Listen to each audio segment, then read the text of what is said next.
Well, hi, super readers. I'm so glad that you're here with me again today. Today's book is Uncle John's City Garden. It was written by Bernette G. Ford and illustrated by Frank Morrison, who was also a Coretta Scott King Award winner. Uncle John's City Garden. Everyone called me Lil Sissy. I was the smallest. Brother was much bigger than me. Sister was smaller than brother. Still, she was bigger than me. But our Uncle John, he was a great big man. If we three laid ourselves out on the floor, head to foot, we would be taller than Uncle John.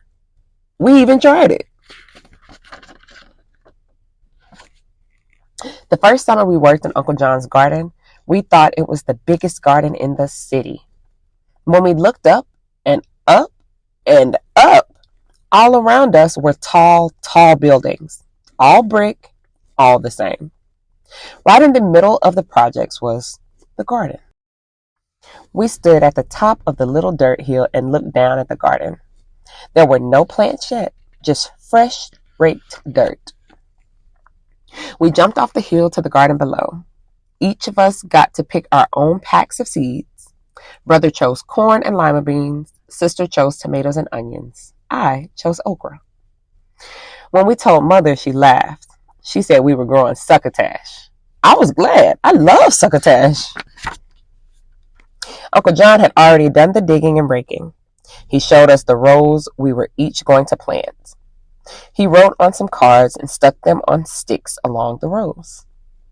I had one long row for my okra. Sister had 2 rows for tomatoes and onions, and brother had 3 rows, 2 for corn and 1 for lima beans. Uncle John had lots and lots of rows. Uncle John gave each of us a shovel. My shovel had a short, little bitty handle. Sister's shovel had a handle longer than mine, and brother's shovel was even longer, but not as long as Uncle John's. His was as tall as brother. While Uncle made little hills with his shovel, we used ours to dig little holes in the hills. Then we dropped our seeds into the holes. After we finished planting, Uncle John brought the hose. He helped us gently water our rows. We were tired and thirsty, hot and sweaty, but we felt good. We could hardly wait to see our garden grow. As the weeks passed, Mother took us to work in the garden almost every day. We pulled weeds and picked off bugs and watered. Our plants had grown a little bit bigger. First, just tiny seedlings, not even up to my shins. Then the shoots grew up a little more. One day my okra was up to my knees. A while later, my plants would be up to my waist. The okra would someday be almost as tall as me, with beautiful flowers. I thought the okra pods would never appear.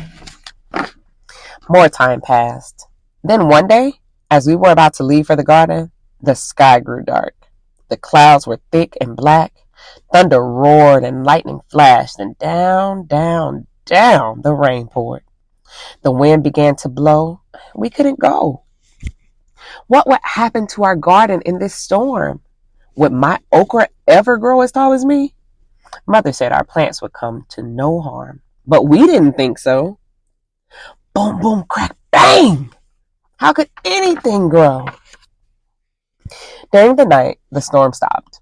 Next day, the garden smelled fresh and clean.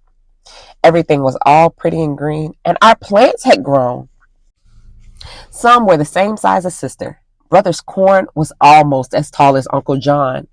The tomato plants were as tall as me, and one of the tomatoes was so big I needed 2 hands to hold it. We were so happy we couldn't help but jump up and down and hoot and holler.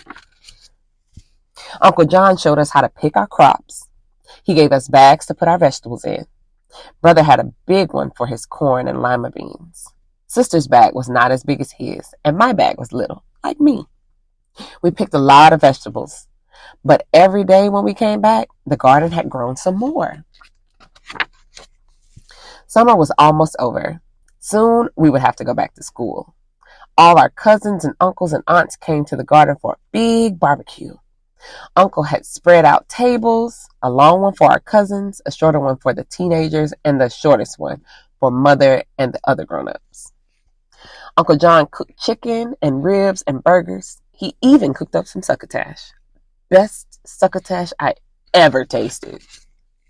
At the end, we picked and wrapped up vegetables in big brown paper bundles.